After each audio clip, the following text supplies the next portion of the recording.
Let's go Tampa Bay Bucks at the Los Angeles Chargers. This is another Sunday 4:25 game, loaded up. Sunday 4 o'clock window here.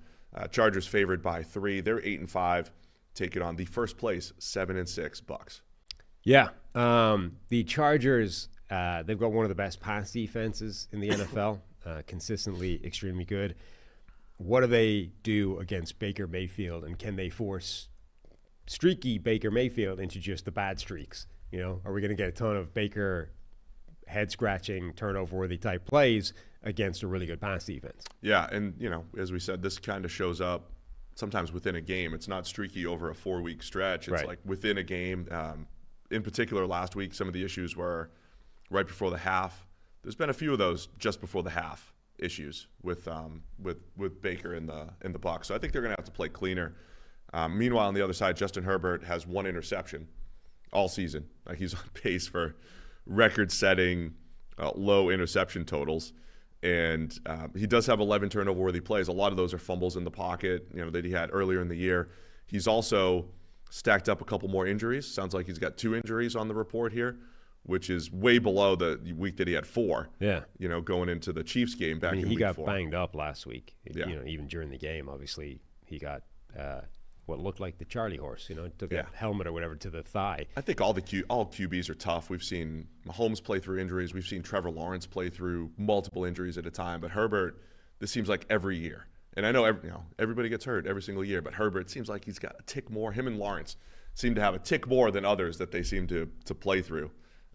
Didn't seem to affect Herbert's performance in the second half last week, so I don't know if they'll be. He's got some pretty extensive experience of playing through it. He does, but yeah, 14 touchdowns, 1 pick on the entire season right now. That is the Jim Harbaugh dream here. Yeah, it really is. I mean, it's looking.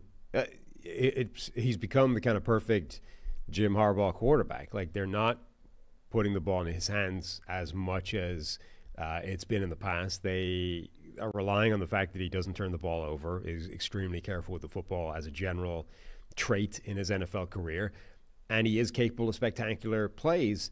You know what else I like in there?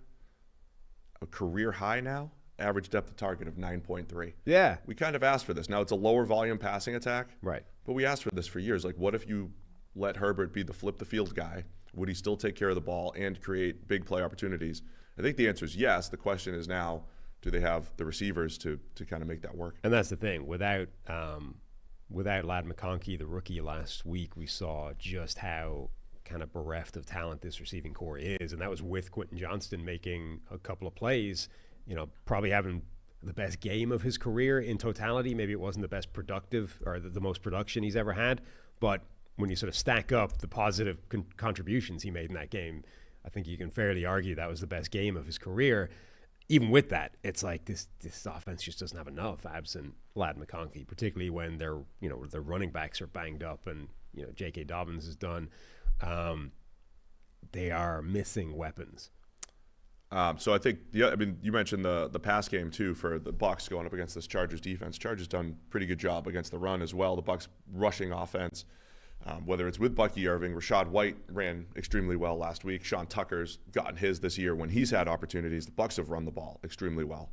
Chargers have been stingy up front compared to where they've been in previous years. This is the Bucs offense, 5th best points per game. I think the Chargers still number 1, right, in points allowed.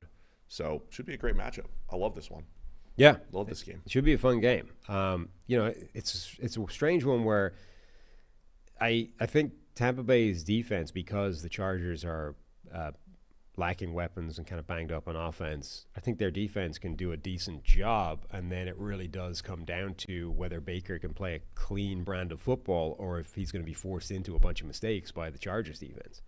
The last thing here, so the Bucs are game up on the Falcons in the South. They don't have the tiebreaker.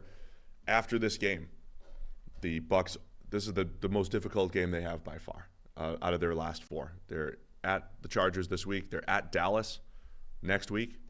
And then Panthers. Now, that might be the most difficult game, to be honest. And then the Saints. So Bucs have 3 very winnable games after this one, and they're in control in this division. Now, the Falcons get the Raiders this week. After that, similar, not a difficult schedule. Giants, but they have the playoff Commanders and then the Panthers.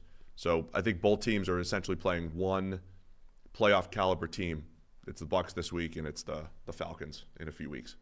Yeah, Tampa. I mean, looking at the race here, the Bucs kind of put themselves in a hole with that losing stretch in the middle of the season. But since that, they've won the games that they were supposed to win: Giants, Panthers, Raiders, and now we're back to facing a difficult team for the first time in a while. All right, man, you ready to pick them here? Yeah.